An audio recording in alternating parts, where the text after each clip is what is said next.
Hi everyone, नमस्ते, जय हिंद। सो I hope कि आप सब लोग बहुत अच्छे होंगे और अच्छा भी लग रहा होगा, आप लोग ईज़ी वेब सीख रहे हैं।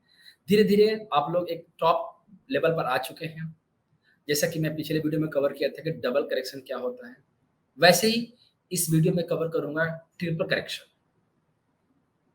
और मैं ये शुभकामनाएँ देता हूँ आप सभी को कि आप लोग ईज़ी वेब के ऑलमोस्ट सारे टॉपिक्स क्लियर कर चुके हैं। कुछ टॉपिक्स और रह गए हैं जो मैं अपनी क्लास में समझाऊँगा। मैंने आपको ओवरव्यू दिया है यहाँ पर, मतलब आई मीन अगर आप कोई ईज़ी वेब नहीं जानता कि ईज़ी वेब कैसे काम करता है, क्यों काम करता है, किस मार्केट में काम करता है, तो वो इस प्लेलिस्ट से समझ सकता है। लेकिन उसको चाहिए कि इन डेप्थ नॉलेज चाहिए इसके, और इसके पूरा डिटेल्स में पढ़ना है हमें, तो आप हमारे टीम से कनेक्ट कर सकते हो। आप पूरा, आपको स्ट्रक्चर दिया जाएगा, पूरा डिटेल्स दिया जाएगा, पढ़ाया जाएगा बाकायदा 2 महीने में आपको पढ़ाया जाएगा। उसके बाद 3 साल की आपको मेंटरशिप दी जाएगी, लाइफ टाइम सपोर्ट दिया जाएगा, ठीक है?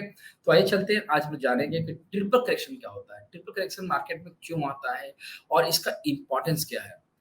तो चलिए चलते हैं सिस्टम पर और देखते हैं चीज़ों को। पहले ये समझ लो कि ट्रिपल करेक्शन जो होता है उसको ट्रिपल थ्री भी बोला जाता है, और इसके बाद हमेशा मार्केट इम्पल्स में ही कन्वर्ट होता है, मतलब मार्केट हमेशा क्या होगा, बड़ी स्पीड में होगा। ट्रिपल करेक्शन तब आता है या डबल करेक्शन तब आता है जब मार्केट एक ट्रेंड में चल रहा है। एक ट्रेंड का मतलब ये हुआ कि जैसे कि अब यहाँ पर अगर मैं आपको समझाने की कोशिश करता हूँ, अब समझो कि जैसे कि यहाँ पर का प्राइस जो है कंटिन्यू ट्रेंड में चल रहा है। एग्जांपल लो कि कंटिन्यू ट्रेंड में चल रहा है, मतलब अप साइड का ट्रेंड हो या डाउन साइड का ट्रेंड हो, और उसमें एक छोटा-सा करेक्शन का पार्ट बन रहा है। और वो करेक्शन क्या होना चाहिए? टाइम टेकिंग करेक्शन, मतलब टाइम टेकिंग करेक्शन होना चाहिए। बहुत ज़्यादा टाइम, मतलब जैसे कि मान लो कि यहाँ से यहाँ तक जाने में, जैसे मान लो एग्ज़ाम्पल लो, एग्ज़ाम्पल ये 30 दिन का लिया, तो इसको थोड़ा-सा भी, थोड़ा डाउन ट्रेंड आने में ये 15 दिन का ले सकता है या 20 दिन का ले सकता है, लेकिन बहुत टाइम कंज़्यूम करेगा। लेकिन जैसे ही इसको ब्रेकआउट देगा, जैसे ही इसको तोड़ेगा, तो एक बड़ी बहुत स्पीड से प्राइस का जो मूव होगा वो स्टार्ट हो जाएगा। क्योंकि ट्रिपल करेक्शन जो है ये लास्ट करेक्शन है, इसके बाद कोई करेक्शन नहीं आता है, इसके बाद सीधा इम्पल्स आता है, और इम्पल्स का जो डायरेक्शन होता है बड़े स्पीड में होता है। जैसे कि आप छोटा सा एग्जांपल मैं आपको दिखा रहा हूँ, निफ्टी का करंट मूव चल रहा है।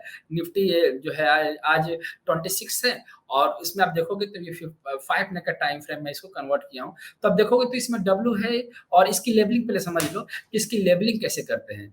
जैसे कि डबल करेक्शन की जो लेबलिंग थी, मैंने उसको उसमें बताया था आपको कि उसको WXY से रीड किया जाता है, ठीक है?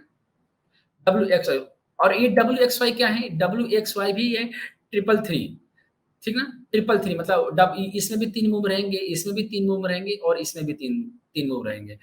बट अगर आप WXYZ की बात करते हैं, जो ट्रिपल करेक्शन होता है, इसमें होता है आपका, इसकी लेबलिंग WXYX और Z की, Z से इसकी लेबलिंग की जाती है, ठीक है? मतलब इसमें X और Z क्या हो जाते हैं, बढ़ जाते हैं। और इसमें ओवरऑल जो ट्रेंड आएगी, जैसे आप देखो ओवरऑल जो ट्रेंड होता है, इसमें भी 3-3 का ही मूव होगा। इसमें 3, इसमें 3, इसमें 3 भी हो सकता है और सिंगल भी हो सकता है। पहले इसको समझ लो, क्योंकि ये ज़रूरी होता है। जैसे कि इसमें 3 मूव होगा, और इसमें सिंगल मूव होगा, और इसमें 3 मूव होगा, इसमें 3 मूव होगा, और इसमें 3 मूव होगा। और जहाँ-जहाँ एक्स होगा वहाँ आपको सिंगल मूव हो सकता है, और फिर वो 3 मूव भी हो सकता है, 4 मूव भी हो सकता है। मतलब आप देखो कि जो एक्स बनते हैं ना, इसमें कोई भी मूव हो सकता है। तो 3 ये मूव हो गया, 3 ये मूव हो गया, और 3 ये 3 मूव ये हो गया, तो टोटल 9 हो गया। और 9 और ये आपका 1 और आपका 1, एक्चुअली ये सॉरी ये आपका 1 है। तो इसमें 2 1 1 है, 1 और 1, तो मतलब कितना हो गया टोटल आपका 11 मूव हो गया। तो ट्रिपल करेक्शन में जब काउंट करोगे, आपको अगर आप काउंट करते हो ट्रिपल करेक्शन में, वो आपको 11 मूव्स में दिखाई देगा। जैसे एग्जांपल यहाँ पर 1 2 3 4 5 6 7 8 9 10 और 11, और 11 के बाद क्या देख रहे हो, बड़े स्पीड से क्या हुआ, इम्पल्स स्टार्ट हो गया। ये हमेशा होगा, क्योंकि जैसे ही डब्ल्यू एक्स वाई एक्स और जेड फिनिश होते हैं, वैसे ही मार्केट में बड़ी स्पीड से मूव आता है। अब किसी भी टाइम फ्रेम में आप देखोगे, जैसे मैं आपको एग्जांपल देता हूँ, रिसेंटली हम लोगों ने बैंक निफ्टी पे भी ट्रेड किया था, और बैंक निफ्टी में सब में ट्रेड किया था, उसमें भी हम लोगों ने WXYZ को फाइंड आउट किया था। अब देखो तो इसमें भी क्या है, आप देख रहे हो WXYX और Z, इसमें भी 11 मूव है। और इसके बिगर पिक्चर में आप देखोगे तो उसमें भी आपको दिखाई देगा, जहाँ से प्राइस ने मूव स्टार्ट किया। देखो आप देखोगे तो ये आपका कितना बढ़िया मूव आपको डब्ल्यू, एक्स, वाई, एक्स और एक्स, और इसमें भी देखोगे तो इसमें आपका 1, 2 मतलब यहाँ पर आप देखोगे तो ए, बी, सी और ए, बी, सी, ए, बी, सी, ए, बी, सी, तो टोटल कितने मूव हो गए? टोटल मूव होंगे आपके 11 और इसी 11 मूव के बाद जब इसने प्राइस ने ब्रेकआउट दिया उसके बाद देखो कंटिन्यू अपसाइड है। मतलब अगर आप इसको आइडेंटिफाई नहीं भी कर पा रहे हो, तो अगर आपको कहीं प्राइस स्पीड से मूव दिखाई दे रहा है, तो इसका मतलब ये समझ जाना कि ये प्राइस जो है, ये जो इम्पल्स है, ये कहीं न कहीं ट्रिपल करेक्शन को या डबल करेक्शन को फिनिश करके आया है। क्लियर? तभी इम्पल्स स्टार्ट होता है।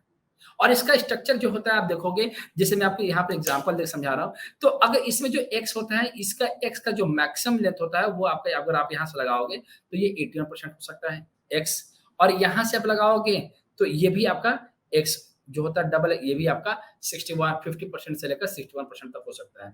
देखो, ये जो दोनों एक्स एक्स है ना, इनकी जो वेब पर्सनैलिटी होती है, इनकी पर्सनैलिटी सेम होती है। सेम का मतलब ये हुआ कि ये दोनों लेंथ वाइज़ क्या हो सकते हैं, सेम हो सकते हैं। पैटर्न वाइज़ नहीं, लेंथ वाइज़ मतलब जितना अ, प और इनकी लेंथ को कैसे मेज़र करेंगे? हमेशा हम मेज़र करेंगे रिट्रेसमेंट रेशियो से। तो अगर ये 81% होगा, तो ये 61.8% होगा। अगर ये 61.8% होगा, तो ये 50% होगा। तो पर्सनैलिटी वाइज़ क्या है? दोनों एक्स सेम है। और इन जो दोनों एक्स हैं, इन इस दोनों एक्स का कोई भी पैटर्न हो सकता है, इसीलिए इसको बोला जाता है एनी पैटर्न।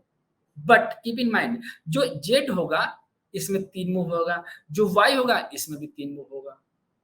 ये ध्यान रखना है इस चीज़ का, हमेशा 3-3 के मूव में ये प्राइस जो है चलता है। अब ये फिनिश कहाँ होगा? तो फिनिश करने के लिए ये आपको कहाँ पर फिनिश होगा बता देता हूँ मैं आपको। देखो कैसे इसको आपको आइडेंटिफ़ाई करना होगा कि कहाँ तक जेड जो है फिनिश हो सकता है। फिर हम इसको यहाँ से देखो कैसे लगाओगे, आप यहाँ से लेकर आओगे और वाई पर रखोगे, ठीक है? वाई पर और फिर इसको एक्सटेंशन को एक्स पे ले जाकर रखोगे। तो ध्यान में रखना ये चीज़ का कि जो एक्स होगा, वो मिनिमम जो है 61% 61.8% का जो क्राइटेरिया है, इसको ज़रूर फुलफिल करना चाहिए। अगर जो जेड है, अगर आप एक्सटेंशन डाल लो यहाँ से यहाँ तक एक्सटेंशन डाल रहे हो, तो अगर ये 61% नहीं है, तो वो आपका जेड या तो बन रहा है या तो वो जेड का पार्ट है या फिर वो जेड ही नहीं है। जेड को कम से कम 61% होना चाहिए, तभी वो जेड कंप्लीट मानी जाएगी। ये मिनिमम क्राइटेरिया है और मैक्सिमम जो क्राइटेरिया है उसका जेड का वो यहाँ तक जा सकता है।